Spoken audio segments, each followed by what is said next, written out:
Shiv Sena UBT सांसद संजय राउत ने मराठी भाषा विवाद को लेकर कहा कि राज्य में मराठी भाषा अनिवार्य करना कोई गलत नहीं है। ये ऑटो टैक्सी चालकों के लिए फायदेमंद ही साबित होगा, लेकिन कुछ लोग इस पर भी वोट बैंक की राजनीति कर रहे हैं। देखते हैं अपने रोजाना के प्रेस कॉन्फ्रेंस में संजय राउत ने और क्या कुछ कहा। मुळात ही भूमिका चुकीची आहे की या महाराष्ट्रात ज्या महाराष्ट्राची राजभाषा मराठी आहे तिथे अशा प्रकारची सक्ती करणारा कायदा करावा लागतो आणि हा कायदा केल्यावरही काही लोक हा कायदा मानायला तयार नाही। हे इतर राज्यात चालणार नाही। रिक्षा चालकांना मराठी यायला हवं ही भूमिका जर सरकारची असेल किंवा सरकारच्या संबंधित मंत्र्यांची असेल तर त्याच्यावरती प्रतिवाद करण्याची गरज नाही। आपण या शहरामध्ये येऊन रोजीरोटी कमवत आहे। आपल्या रिक्षात बसणारे बहुसंख्य लोक मराठी असतात। आपल्याला मराठी येत नसल्यामुळे गैरसमज निर्माण होतात, मारामाऱ्या होतात, वाद होतात। त्याच्यामुळे तुमच्या सोयीसाठी मराठी शिकायला पाहिजे, पण सरकारला आव्हान देण्याची भाषा यात केली जाते। मराठीच्या मुद्द्यावर सरकारला आव्हान म्हणजे महाराष्ट्राला आव्हान, सरकार कोणाचे आहे असं आम्ही मानतो। काय झालं, देवेंद्र फडणवीस यांची जी मधल्या काळात गर्जना होती, महाराष्ट्रात सक्ती फक्त मराठीची, ही त्यांची गर्जना होती। महाराष्ट्रात सक्ती फक्त मराठीची। त्या गर्जनेचं काय झालं, त्या गर्जनेचं म्याव का झालं, कशा करता तुम्हाला मागे हटायचं आहे? शिकतील ना मराठी।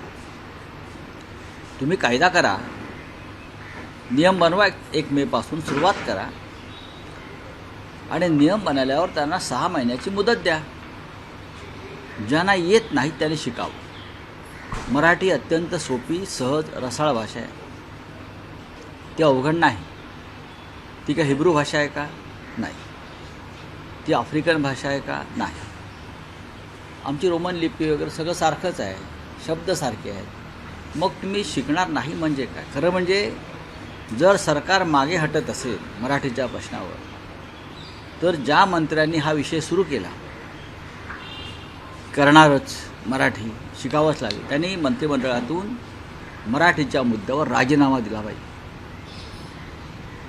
जर महाराष्ट्र सरकार, जसं चिंतामणराव देशमुखांनी दिला होता केंद्र, जर मराठीच्या मुद्द्यावर, महाराष्ट्राची राजभाषा असताना मराठीच्या मुद्द्यावर सरकार मागे हटत असेल, तर जर ते मंत्री स्वाभिमानी असतील आणि खरोखर मराठीप्रेमी असतील तर त्यांनी ताबडतोब राजीनामा दिला पाहिजे आणि दूर व्हायला पाहिजे आणि मराठीसाठी लढायला पाहिजे। ते करणार आहेत का? का ते सुद्धा त्या मुदतवाढीच्या गुंत्यामध्ये अडकून पडणार आहेत? भाजपचे मंत्री मंगल प्रभात लोढा केएम रुग्णालयाचं नाव बदलावं यासाठी पुढाकार घेत आहे। कर्तव्यश्रेष्ठ एकलव्य स्मारक रुग्णालयाचं नाव द्यायचं लोढा का पुढाकार घेत आहेत? नाही, लोढांना पुढाकार घ्यायचं काही कारण नाही आहे। हा ते RSSचा अजेंडा पुढे नेत आहेत। केएम रुग्णालय हे का लोढाने बांधलं नाही आणि केएम रुग्णालय हे गेले वर्षानुवर्ष, शतकानुशतक रुग्णाची सेवा करतं। नक्कीच ते राजा किंग एडवर्डच्या नावाखाली ते आहे। एक ओळख म्हणून त्या नावाची देशात, महाराष्ट्रात आहे।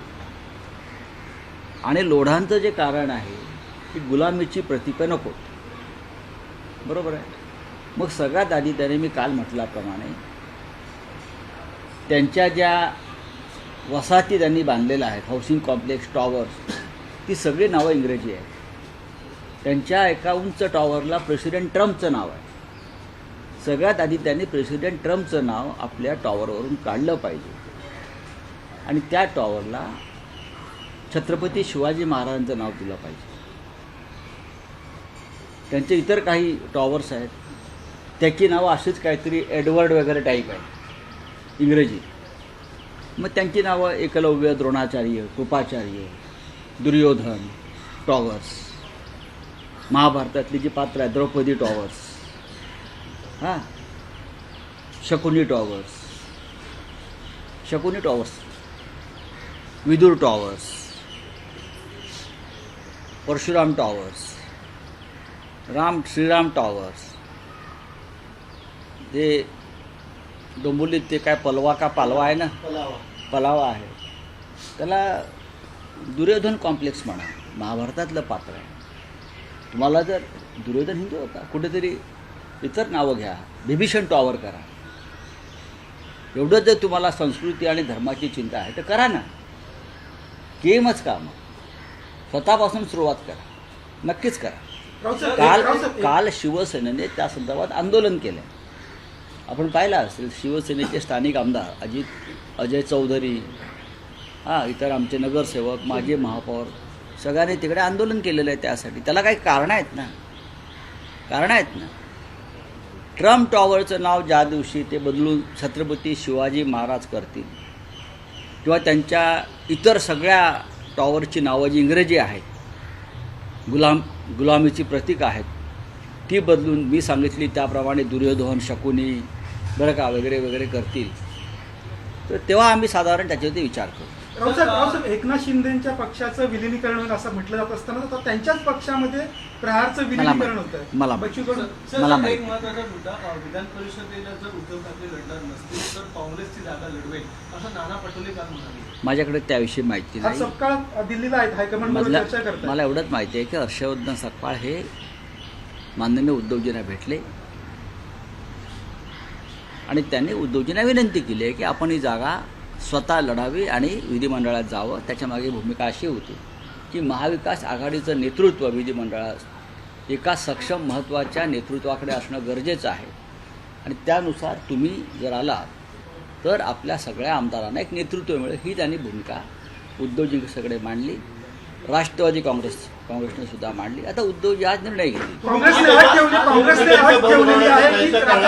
संजय राऊतांची इच्छा आहे का त्यांनी विधिमंडळात यावं, तुम्ही त्यांना त्यावरती समजूत करा? बघा, आमच्या सगळ्यांची इच्छा आहे ना, माझी कशाला पाहिजे. आता त्यांचं मन जे आहे ते निर्णय घेतील ते त्यांच्या मनानुसार. ते पक्षप्रमुख आहेत, एकच जागा आहे, त्याच्यामुळे त्यांना काळजीपूर्वक पावलं टाकावी लागतील. उद्धव ठाकरे साहेबांचं नाव आहे का, सर्वांच्या भुव्या उंच झाल्या, पुन्हा प्रहार करू शकतात उद्धव ठाकरे? विधान परिषदेची जागा जर त्यांना, ठीक आहे ना, बघू ना. काँग्रेसने अट ठेवलेली आहे का राज्यसभेबाबत?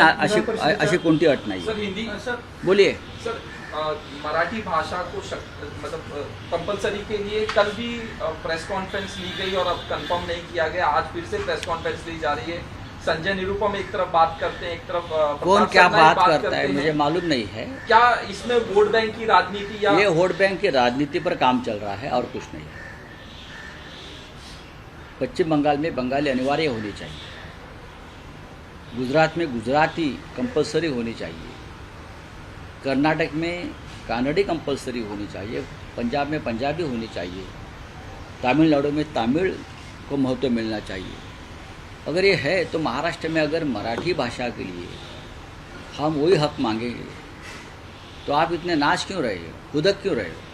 हाँ, इस राज्य की भाषा मराठी है. कौन सी वोट बैंक है और किसकी वोट बैंक है?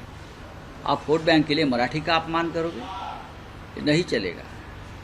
मैं इस राज्य के जो ट्रांसपोर्ट मिनिस्टर है मिस्टर सरनाईक, अगर सचमुच ये मराठी भाषा उनके मन से अनिवार्य करना चाहते हैं रिक्शा चलाने वालों को, तो उसमें कोई गलत नहीं है. ये उनके ही फायदे की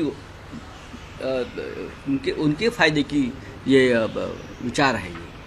क्योंकि आपके रिक्शा में कौन बैठते हैं? लोकल लोग बैठते हैं जो मराठी भाषिक है, तो आपका उनका डायलॉग नहीं हो पा रहा है, तो झगड़े होते हैं, हाँ, पुलिस स्टेशन तक जाते हैं. तो आपको सीखना होगा मराठी. और आप यहाँ काम धंधा रोज़गार करने आए हैं तो आपको लोकल भाषा सीखना होगा. अगर यहाँ के लोग यूपी बिहार में जाओगे तो हिंदी तो आनी चाहिए उनको. हम यहाँ भी हिंदी का इस्तेमाल करते हैं, दिल्ली में करते हैं. क्यों करते हैं?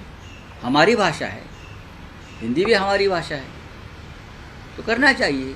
अगर कोई इसकी राजनीति करना चाहते वोट बैंक की तो उनको जूते से मारना चाहिए. यही प्रताप सरनाईक जी ने हाथ में जूता लेकर उनके पीछे भागना चाहिए, ऐसे लोगों को जो विरोध कर रहे हैं। सर, बीजेपी के एक मिनिस्टर हैं, कैबिनेट मंत्री हैं, उनको 1 महीने की सजा सुनाई गई है कोर्ट ने, और मट्टी फेंकने के ऊपर कर्मचारी के नीतीश राणे। कोर्ट का निर्णय है, अगर कोर्ट का निर्णय है तो कोर्ट का निर्णय मानना चाहिए। सज़ा हमने तो नहीं दी ना, अपोजिशन ने दी ना, या पंडित नेहरू ने नहीं दी है ना, सज़ा आपके ही कोर्ट ने दी है। और क्यों दी है? आपने कानून को हाथ में लिया। अगर कोई भी कानून को हाथ में लेता है तो कानून अपना काम करता है।